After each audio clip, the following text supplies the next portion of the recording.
So finally 10वीं और IT छात्रों के लिए steel authority of India limited द्वारा अप्रेंटिसशिप की भर्ती निकाली है। बहुत अच्छी पोस्ट है और इसमें अप्रेंटिसशिप करने के क्या क्या बेनिफिट हैं और अगर आप इससे अप्रेंटिसशिप करते हैं तो क्या रेलवे में आपको 20% कोटा जो है रिजर्वेशन दिया जाता है, वो आपको मिलेगा या नहीं मिलेगा, या फिर आपको स्टील वगैरह अथॉरिटी में अगर जूनियर टेक्नीशियन की भर्ती आती है तो उसमें आपको ये इससे अप्रेंटिसशिप वगैरह करते हैं तो क्या बेनिफिट वगैरह दी जाती है।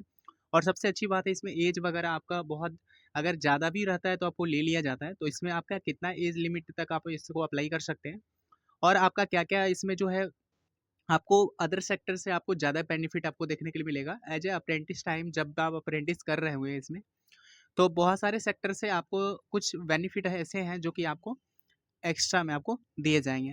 तो चलिए हम सारी चीज़ों पे बात करेंगे इस वीडियो में और लास्ट में ये भी बताएंगे कि इससे आप अप्रेंटिसशिप करेंगे तो सारी चीज़ों पे हम डिस्कस करेंगे। तो वीडियो में लास्ट तक बने रहें, वो सारी चीज़ें हम बताएंगे कि इसमें जो है कैसे कैसे आपको फॉर्म फिलअप करने हैं और कैसे सारी चीज़ें जो है ए टू जेड आपको जानकारी मिलेगी इस वीडियो के माध्यम से। तो चलिए हम बात करते हैं और यहाँ पर आप देख सकते हैं कि जो वैकेंसीज आई है steel authority of India limited द्वारा, और यहाँ पे एज ए अप्रेंटिस पे भर्ती आई है। यहाँ पर देख सकते हैं ऑल इन जो जितने भी कैंडिडेट हैं 10th पास आउट है और साथ में आपका 2 साल का अप्रेंटिसशिप है, तो आप इस वैकेंसीज के लिए एलिजिबल हैं। और वैसे कैंडिडेट यहाँ पे एक नोट में ध्यान देंगे, वैसे कैंडिडेट जो एक बार अपने कॉन्टैक्ट आईडी वगैरह पर साइन वगैरह कर चुके हैं किसी अदर ऑर्गेनाइजेशन में, तो आप इस वैकेंसी के लिए एलिजिबल नहीं हैं। तो एक बार अप्रेंटिसशिप कहीं अगर आप साइन वगैरह कर ले रहे हैं तो वो आप इस वैकेंसी के लिए एलिजिबल नहीं है। यहाँ पे एज में बहुत बड़ी आपको यहाँ पे छूट मिल रही है। The candidate should be minimum जो है आपका जो है 18 ईयर्स होना चाहिए और यहाँ से 20/5/2025 डेट तक आपका कम से कम 18 साल होना चाहिए। मैक्सिमम एज की यहाँ पे कोई बात नहीं की गई है। तो बहुत अच्छा शानदार मौका है इसे अप्रेंटिसशिप करने का, क्योंकि बहुत सारे जो कैंडिडेट है जिनका कि एज 28 प्लस हो चुका है, वो कई सेक्टर ऐसे हैं जो कि वहाँ पे अगर 28 प्लस हो जाता है, क्योंकि ऐसे जनरली 25 ईयर्स मिलता है, तो आपका ओबीसी वगैरह लगा के आपका जो है कुछ सेक्टर से आप अप्रेंटिस बहुत सारे सेक्टर से आपका रिजर्वेशन लेके आप अप्रेंटिसशिप कर सकते हैं।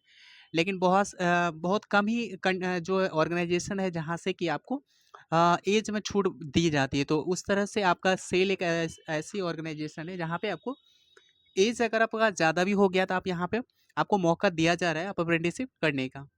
और ये स्टील प्लांट ब्रह्मपुर से निकली गई है वैकेंसी। तो चलिए हम आगे देख लेते हैं और बाकी बात जो आपका वेटेज है आपका यहाँ पे रिजर्वेशन का, वो ओबीसी का 17%, इस तरह से आपका ईडब्ल्यूएस का 10%, पीडब्ल्यूडी वगैरह का 3% वगैरह, ये से करके कि वो सारी चीज़ें आपको मिलेगी। अब बात करते हैं कि जो ट्रेड के अकॉर्डिंग जो है कितनी कितनी जो है सीटें आपको दी गई हैं। आप कौन कौन सा ट्रेड वाले कैंडिडेट का।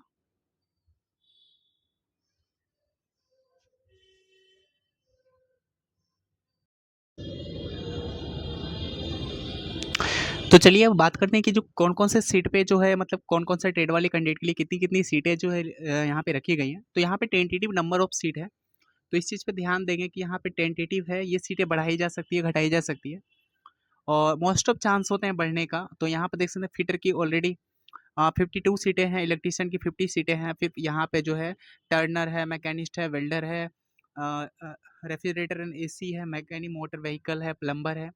तो इस तरह से टोटल आपकी सीटें 302 निकल के आ रही है। उसके बाद जो है यहाँ पे एडिशनल आपका जो है वेटिंग लिस्ट निकाली जाती है इसमें। अगर आपका मान लीजिए कि वैसे कैंडिडेट है जिसका कि जो है मान लीजिए बहुत सारा डॉक्यूमेंटेशन होने के बाद कहीं और उनका अप्रेंटिसशिप हो जाता है, अगर वो ज्वाइनिंग नहीं करता है, शॉर्टफॉल होना है, तो मतलब ज्वाइनिंग जैसे मान लीजिए 302 कैंडिडेट में से सपोज दैट 280 कैंडिडेट ही वहाँ पे पहुँचा, तो पूरा सीट का 10% आपका रिजर्वेशन मतलब वो आपकी वैकेंट सीटें आएगी फिर से वेटिंग लिस्ट में सेपरेट करके, तो वो चीज़ें यहाँ पे दी गई है। सिलेक्शन प्रोसेस आपका जो कोई भी आपका एग्जाम नहीं होने वाला है, डायरेक्ट आप जो है मार्क्स के बेसिस पे आपका जो है आपका मेरिट लगेगी, और इन केस आपका मार्क्स सेम हो जाता है तो आपका डेट ऑफ बर्थ वगैरह पे जाएगा। उसके बाद है स्टार्ट डेट अप्लीकेशन आपका 21/5 से आप अप्लाई कर सकते हैं। उसके बाद जो है आपका जो है क्लोजिंग डेट आपका जो है 30/5/2025 तक है। तो बहुत ही कम समय बचा है आपके पास, तो आप जल्द से जल्द अप्लाई कर लेंगे। और देखिए ड्यूरेशन ऑफ ट्रेनिंग, ट्रेनिंग के दौरान आपको बहुत सारी फैसिलिटीज़ वगैरह प्रोवाइड करेगी, मेडिकल फैसिलिटीज़ भी आपको दी जाएगी और भी सारी चीज़ें हैं। देखें आप और अप्लाई करने की जो है, और हाँ, स्टाइपेंड आपको कितनी दी जाएगी तो ये भी बात कर लेते हैं। स्टाइपेंड आपको यहाँ पर देख सकते हैं, रेलवे में भी कई बार इतना ही आपको स्टाइपेंड देखने के लिए मिलता है अप्रेंटिसशिप का, 7700 से लेके 7000, 7700 अप्रॉक्स मंथली आपका आ सकता है। उसका मेडिकल फैसिलिटीज़ आपको सारी चीज़ें मिलेगी। The company will be provide the facilities as per the provision of workman comprehension act the mentions in the apprenticeship act. तो अप्रेंटिसशिप एक्ट के अकॉर्डिंग आपको जो मेडिकल फैसिलिटीज़ आपको मिलेगी, जनरल इंस्ट्रक्शन वगैरह ये सारी चीज़ें हैं। तो ये आपको जो है, आप अगर अप्लाई करना चाहते हैं, बिल्कुल आपको नोटिफिकेशन। और हाँ, बात करते हैं कि जो है रेलवे वगैरह में, तो रेलवे में तो ज़्यादा इसमें से आपको अगर रेलवे संस्थान से करते हैं तो वहीं उसी आपका 20% दिया जाएगा।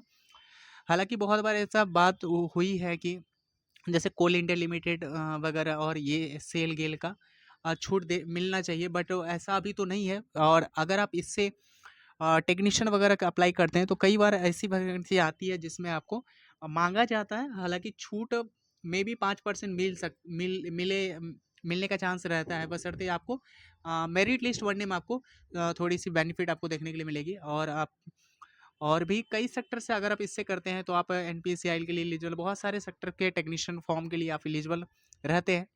और हालांकि इसमें टेक्नीशियन के ज़्यादातर फॉर्म आते हैं डिप्लोमा बेसिस पे, लेकिन कई बार ऐसी वैकेंसीज आती है जिसमें आपको कई बार आईटीआई प्लस अप्रेंटिसशिप पे भर्ती निकाली जाती है, जैसे वर्कमैन पोस्ट पे। तो उसके लिए आपको बेनिफिट मिल सकती है। तो वीडियो जो है, और भी अगर आप कंटेंट रेलवे से करना चाहते हैं अप्रेंटिस, तो रेलवे की बहुत सारी वैकेंसीज आती है। आपका आपका परसेंटेज अगर सही है, आपका दोनों मिला के एवरेज आपका 80 प्लस आ रहा है, तो आप कर सकते हैं उससे। वरना जो आप किसी भी संस्थान से अप्रेंटिसशिप कर लें और आपको बाद में बेनिफिट आपको अदर सेक्टर में या किसी न किसी सेक्टर में आपको ज़रूर मिलेगी। तो वीडियो में बने रहने के लिए बहुत बहुत धन्यवाद। और इस तरह के अगर और वीडियो आप चाहते हैं किसी और कंपनी से कैंपस प्लेसमेंट वीडियो, या फिर बहुत सारी कंपनी जो है डायरेक्ट लोकल आईटीआई में जाके कैंपस करवाती है, तो उसकी इन्फॉर्मेशन अगर चाहते हैं तो वीडियो को चैनल को जरूर सब्सक्राइब करें और वीडियो को ज़्यादा से ज़्यादा शेयर करना। धन्यवाद।